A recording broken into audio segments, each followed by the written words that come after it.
I'm Melissa Shanahan, and this is the Velocity Work Podcast, episode number 17. This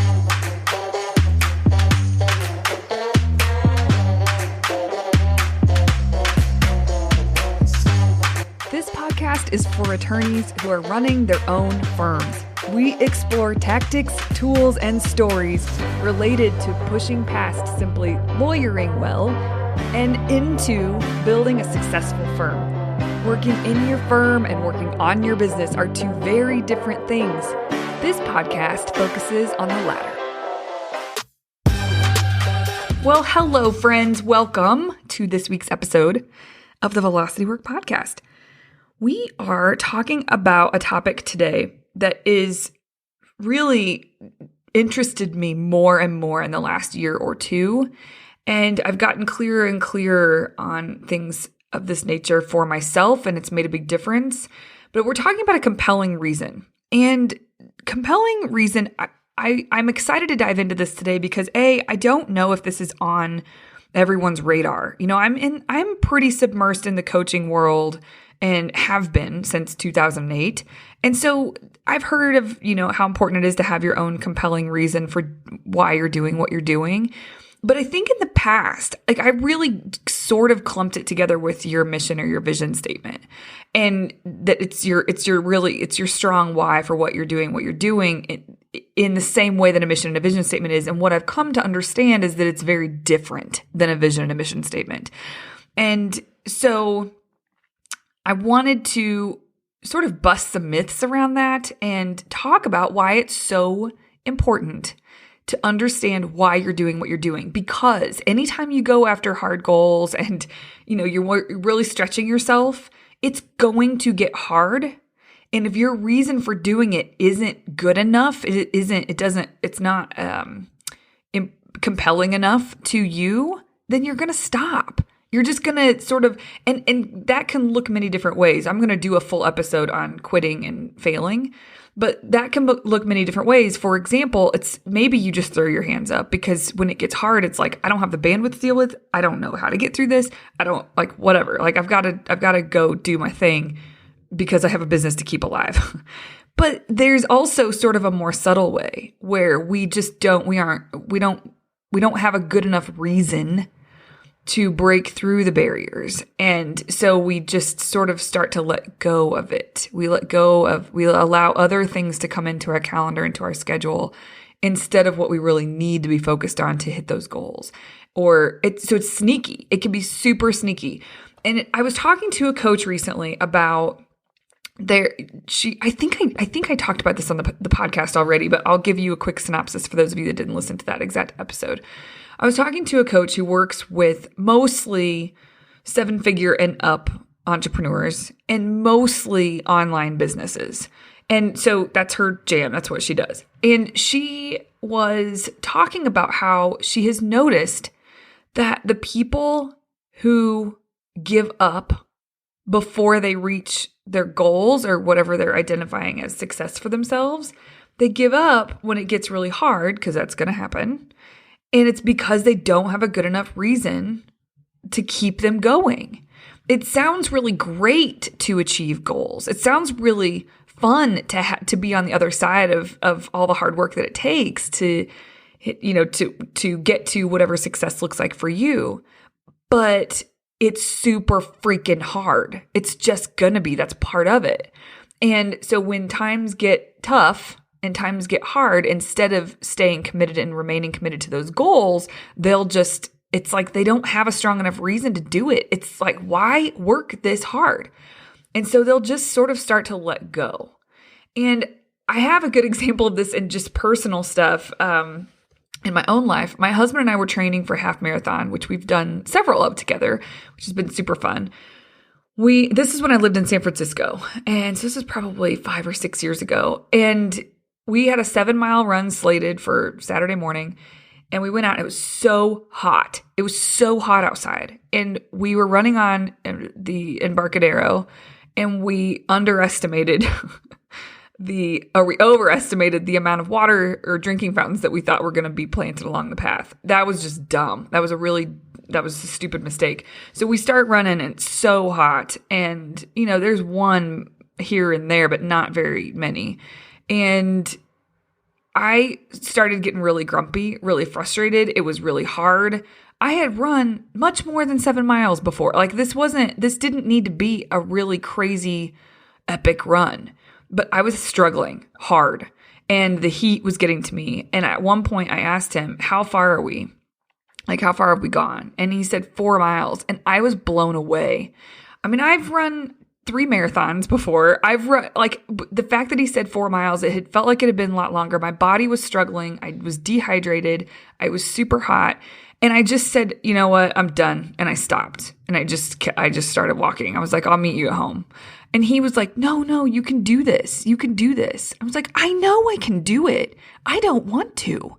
Like I didn't have in that moment, I did not have a compelling enough reason to push through something that was, I've pushed through a lot with running. And for whatever reason, that morning, I didn't have a good enough reason to keep going. I was just done. And, that's how I think it can be with anything that you're working hard towards. If you don't have a compelling enough reason, then you're going to stop. And so if I would have had a compelling enough reason to keep going, and let's just think for a second about the most compelling reason that exists on the planet. For me, this is what I go to when I think of compelling reasons, is if my life was on the line, or actually what I picture is if a loved one's life was on the line. I would have finished that freaking run, right? And I would have been just fine. I would have hydrated at the end and it all would have been okay. And so you think about, like, it really does matter what your reason is for going out and doing something. And so if you don't have a compelling enough reason, I know that's a really extreme example with your loved one's life is on the line. But it just goes to show the power of a compelling reason. And so it's important that you just take a little bit of time to consider, what is your compelling reason? I had a different podcast slated for today to record for you guys, and we will get to that in the future. But the reason I decided to do this one today is because we're coming up on the Thanksgiving holiday. And so that's, if you're listening to this when it's released, I knew that there'd be a little bit of space for some of to not have to be on as much with work. And there's just going to be more space in your life, and it'll allow you to take a step back and think about this for yourself and really try to get clear on this for yourself. What is your compelling reason for wanting to grow your firm? What is your compelling reason to hit goals that you're setting? So that's what today's going to be about. So I have a few things to offer and to get your gears turning, and I'll give you what my compelling reason is and what it's been for a while now. And just to give you an idea, I'll give you an example of someone else's that I really like, and we'll go from there. So, okay, here's the thing that I want to explain. This will kind of help if you can map this out in your brain, and I'll walk you through it. The reason a compelling reason is so important is because whatever you're trying to reach, whatever that looks like for you, success looks like for you, there are 3 things that are kind of required. There's a bit of a trail that has to happen. So if you can imagine in a line, there's a compelling reason, and then which, if you have a compelling enough reason, your compelling reason really drives, which is the second thing, your level of commitment. And your level of commitment towards getting whatever you're going after will determine how resilient you are as you bump up against the hard stuff. Like you get back up every time you fall. So it's almost like resilience is the strongest indicator of success. That has been proven, that has been written about. It's been people who give up too early don't get to success. People who don't keep reiterating and keep working to see the results that they want to see, those are the people that don't get to success. So it really does require that resilience to get back up and to keep pushing, keep trying, keep learning along the way so that you get to the result you want to get to. And resilience really is the effect of a compelling reason to complete something. Now, commitment, essentially, the best definition I've heard of this is a created stance in which You know what you will or will not do, regardless of what does or does not happen.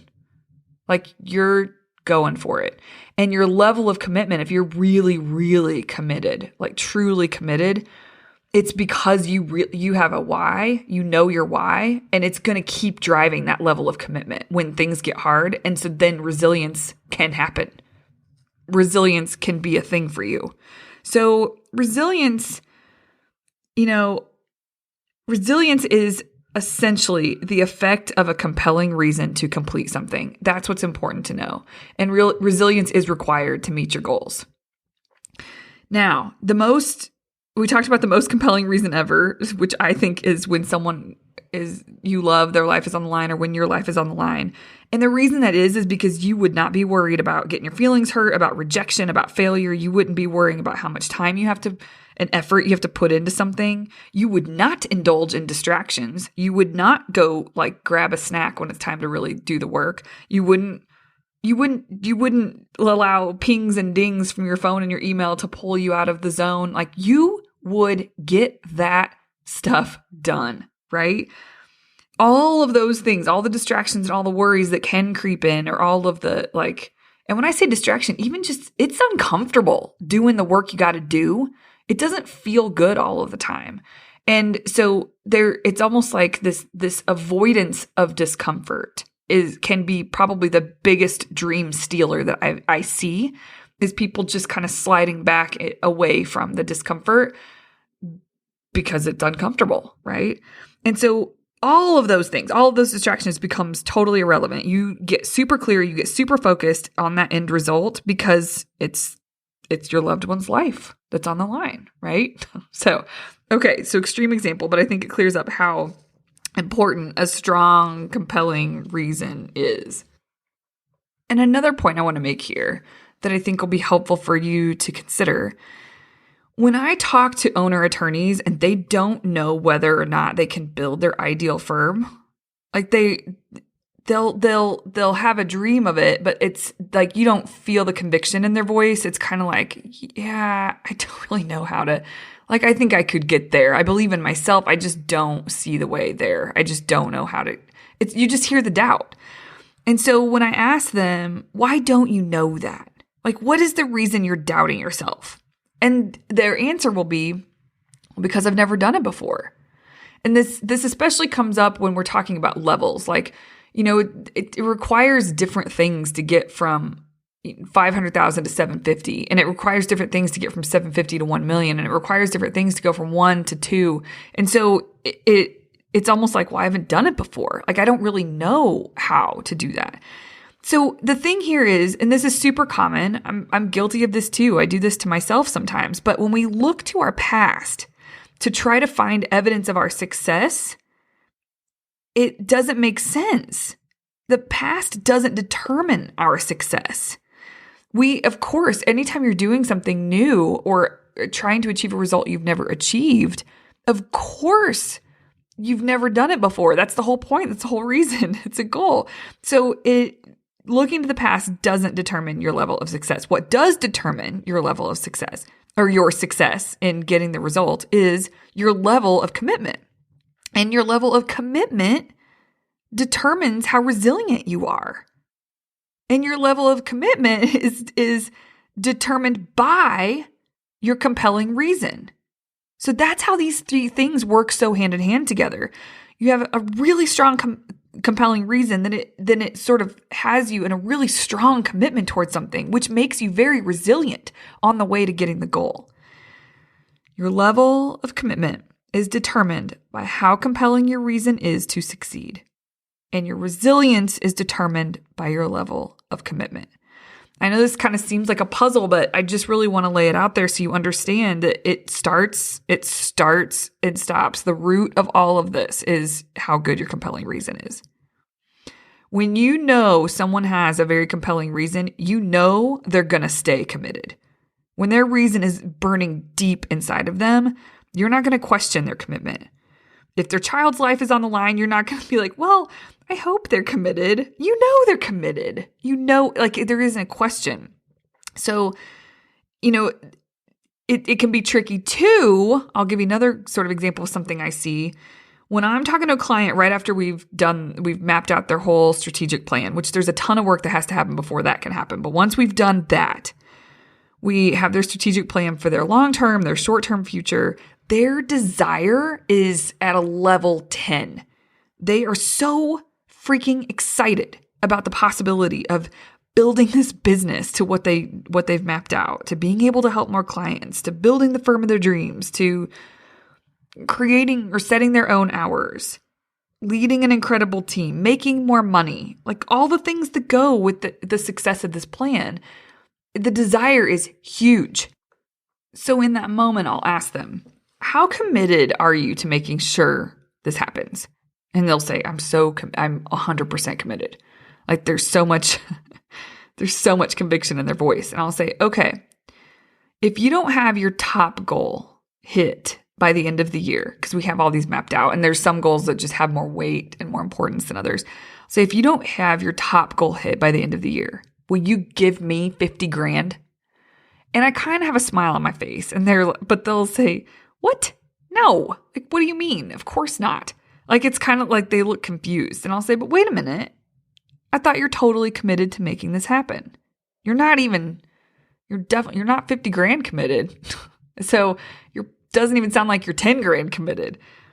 You're not willing to go all in and put it on the line. And it's a funny example, but that's what commitment is. Commitment isn't like, oh, I'll do that and I'm going to see if it works out. I'm going to try to get that done. Like, with conviction, I'm going to try to get that done. We'll see if that works out. Commitment is, I'm going to do that no matter what, period. If I said to you, hey, you going to go to the grocery store this week? And you'd say, yes, I am. So are you sure? Like you're definitely going to do that. You're like, yes, 100% I'm going to do that. I need food. I got to eat. Okay. Will you give me 50 grand if you don't go? You would kind of look at me like I was crazy. Of course.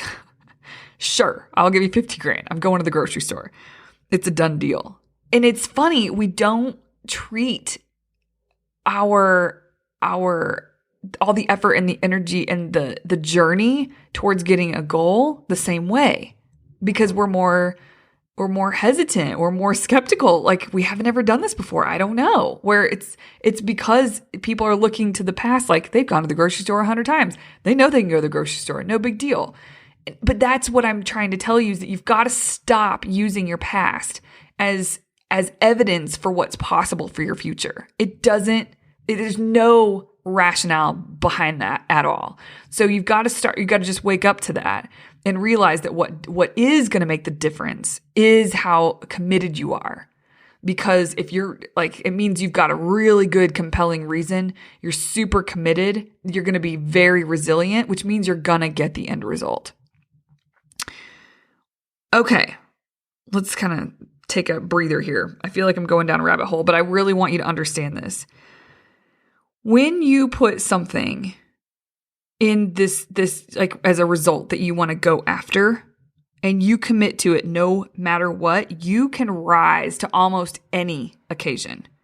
Real commitment is consistent, and it drives massive action. You'll hear people talk about that. Tony Robbins uses that. Like, it drives massive action even when your desire wanes or the doubt creeps in. Like, it doesn't matter. You keep taking massive action.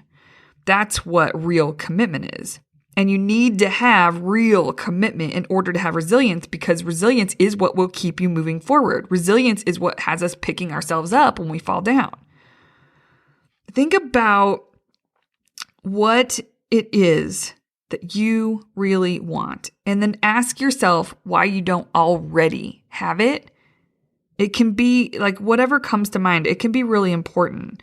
And this especially works well if you've gone after something more than once and you've fallen short. This is a really good question. Like, why don't you have it already? And you don't want generic blamey answers for yourself. Like, you don't want, well, because I just didn't show up enough. Okay, yeah, but dig into that a little bit more. Like, why didn't you show up enough? Really think through that. And answering some of those questions can be really helpful to figuring out yourself and how you work and how you operate, and being able to, knowledge is power with this stuff. So usually it's because what it'll boil down to is that your compelling reason isn't strong enough. And the other desires that pop up, that like the conflicting desires, because yeah, we have a desire to get that result, but there's desires in the moment that we don't say no to, that we need to say no to in order to stay on track. That can really throw you off. So your conflicting desires and your reason for not doing what you need to do, it's just too strong. So you've got to have a good compelling reason. For some of you, those conflicting desires might be safety. For some of you, it might be comfort. For some of you, it might be fear. But notice all of those are just feeling states. And anything we want boils down to a desired feeling state. Anything you want. If you ask yourself why you want that thing, once you ask why enough, it's because you want to feel safe, you want to feel secure, you want to feel joy, you want to feel love, you want to feel comfort, you want to feel peace, whatever it is, right, for you. When you pick something specific to do, you have to recognize that why you don't have that already, that reason, it's not just going to go away. It's not going to be something you overcome in the future, which is good to know. Like, it's always going to be there. And so if you have a compelling enough reason to be committed hard enough, even when it's there, you'll have resilience. You'll have sort of, when times get tough, you will keep going towards the goal, even though there's this conflicting desire pushing up against you. When I think about my goals and the things that I want to create, the results that I want to create, I know my job is to stay committed. My resilience is about recovering from and overcoming those difficulties that I will inevitably face as I move towards that result. So remember, my commitment is what drives my resilience, and my compelling reason is what drives my commitment. So if I don't have a good why, if I don't have a good reason for doing what I'm doing, then I'm going to be in trouble. I'm going to fall off the wagon, so to speak. And a lot of times people want me to come up with their compelling reasons for them, and I can't do that. You have to dig deep, and you have to figure out what it is. You have to find out what's really important to you. You have to make sure that it's compelling to you. Another way to think about a compelling reason, this is what helped me form my compelling reasons, is that it's an extremely meaningful payoff for you. So a lot of my clients, and let me say a little bit more about that. It's an extremely meaningful payoff, meaning, so your mission and your vision statement is the firm's why. It is the business, the entity that you founded. That's the why of the reason that the firm exists, and that should compel you. Like, you should feel very connected to that. But what I have learned is that when it's time to get up, boots on the ground, do the work towards the goals that you have, for many of us, the company's mission and vision statement isn't enough to get us to overcome or to have that resilience that we need to have. It is meaningful to us, and it does drive the organization, and we kind of rally around that mission and vision statement, the team does, and you should be proud of that. But if you need to find something that's compelling to you, why are you going to stick to these so hardcore? Why are you going to do what it takes to be in line with that mission and vision statement? And so, for example, a lot of my clients, they'll say something like, I want to build a great firm.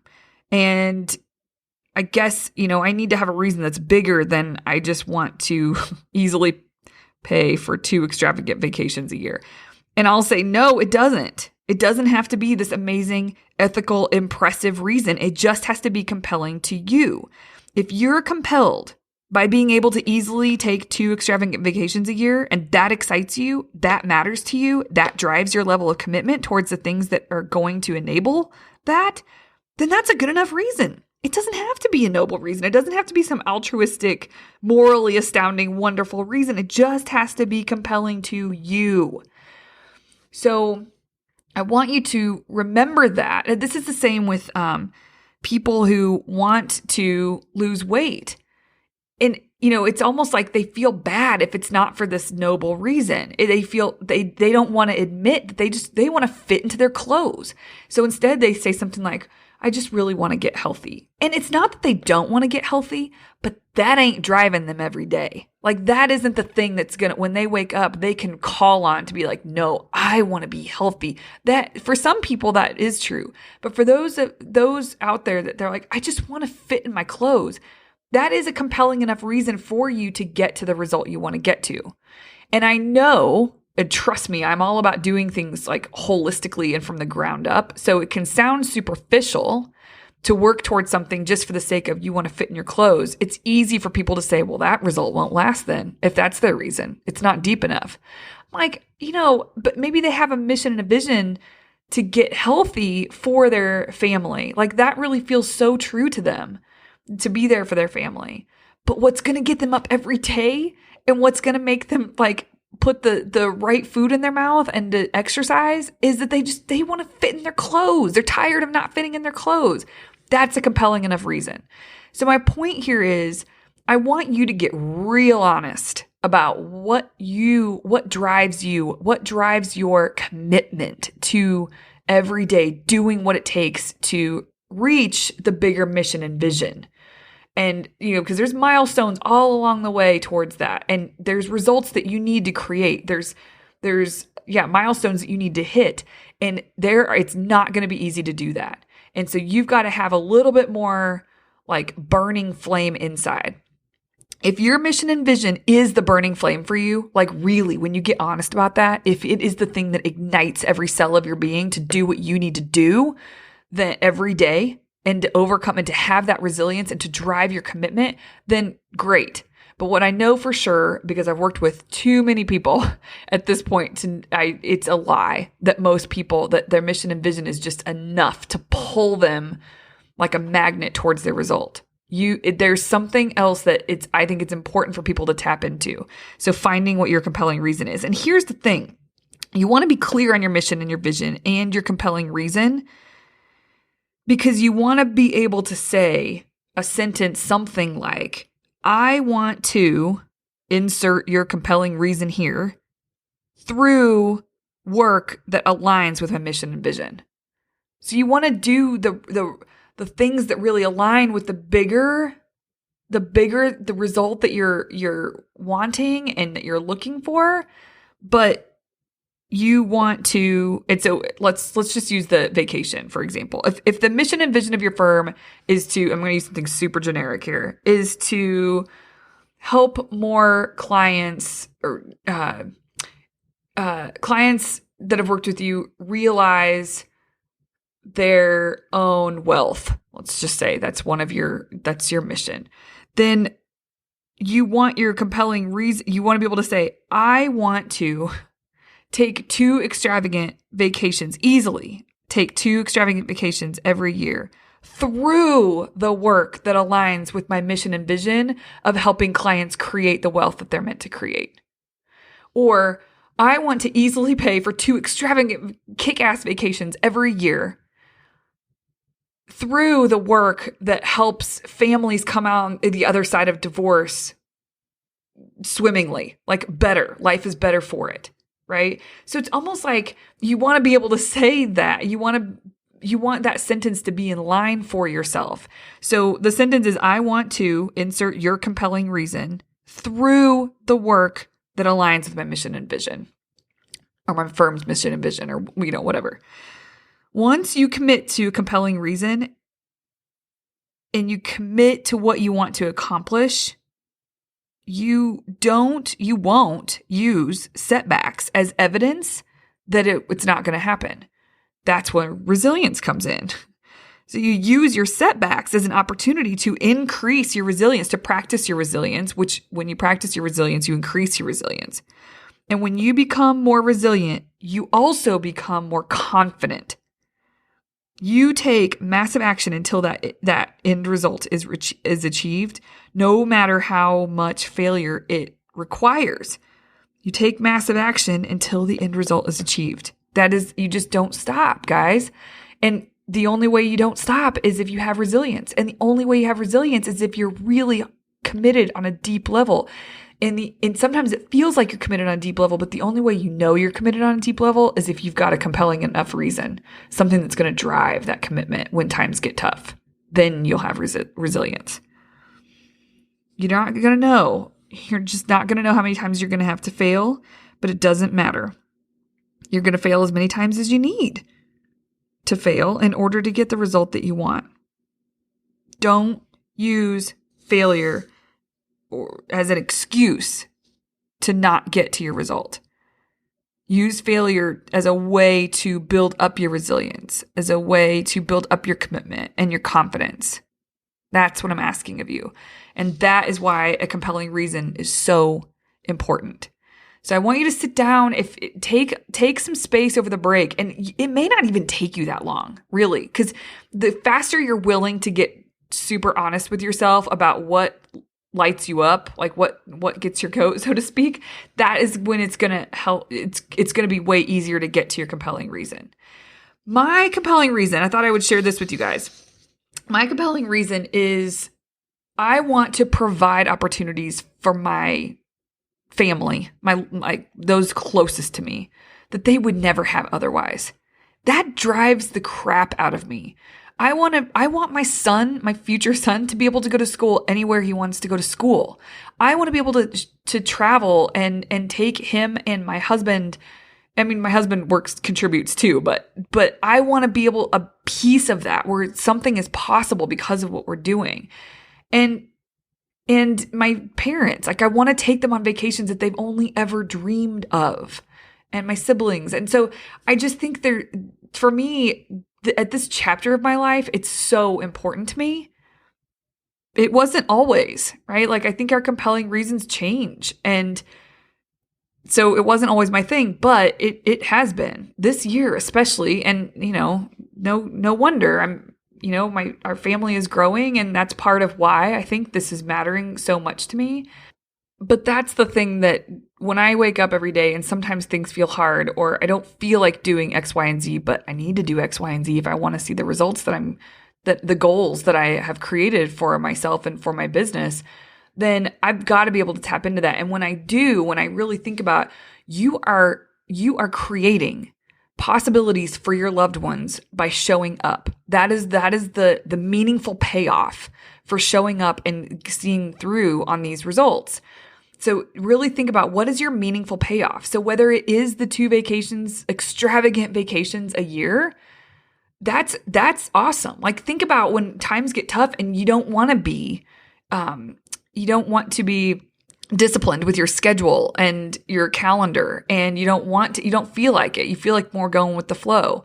You need to ask yourself, like, okay, you need to remind yourself, you want to take 2 extravagant vacations a year. And it'll immediately, you'll feel yourself straighten up a little bit.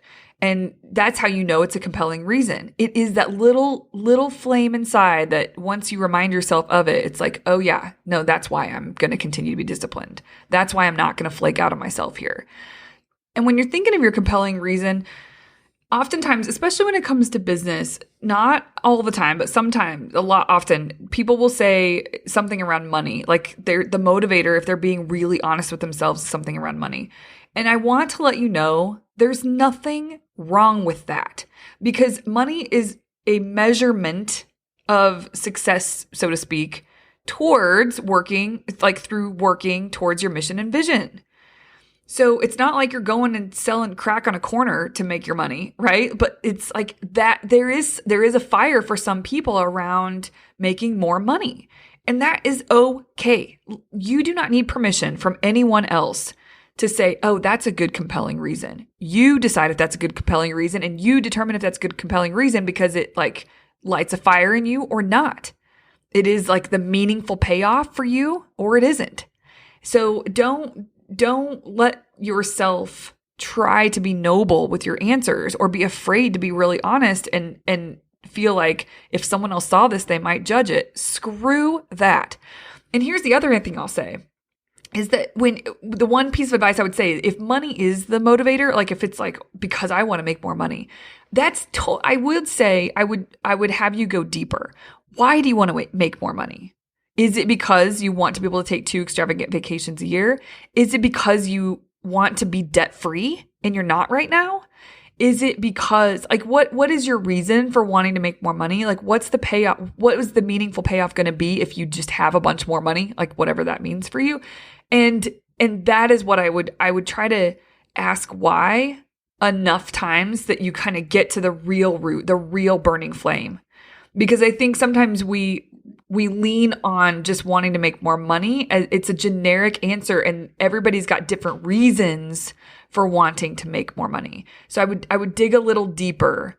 But I want you to know that if that's the first answer that comes up, don't judge it. Don't judge it. It is totally okay. I would just ask yourself a couple more questions more deeper. Why? And you know what? There has been one person for sure, maybe more than this, that when they're really honest about their compelling reason, they're like, because it's fun. It is the thing that like, it is fun to make more money. It's fun to be able to give more away and take vacations and X, Y, and Z, right? So it doesn't matter what your compelling reason is, as long as it matters to you. And you don't have to tell anybody else what it is. You just need to know it. So that's my rant on compelling reasons. And take time over Thanksgiving. Really ask yourself, like, why do I want to achieve the growth for the goals that I have set? Like, why? Why does it matter? And yes, it matters for your clients. And yes, it's going to get you closer to your mission and vision statement. But like, why are you invested in this? Like, really ask yourself that and really get clear. If you have further questions, if you want me to talk about something that stems from this or something entirely new, go to speakpipe.com/velocitywork and you can leave a voice message there anonymously or not. And it'll give me good fodder for future topics and I'll be able to address anything that's running through your mind right now. Thanks so much, guys. Have a wonderful holiday weekend and we will be back again next week. Thanks so much for listening to the Velocity Work Podcast. If you've enjoyed this podcast and you run your own law firm, you have to come see if the Velocity Work client experience is for you. Head over to hello.velocitywork.com to set up a free call. We can learn more about one another, answer any questions we may have for one another, and determine if the Velocity Work client experience is a right fit. I hope to connect with you soon. Show notes from this episode can be found at velocitywork.com/podcast.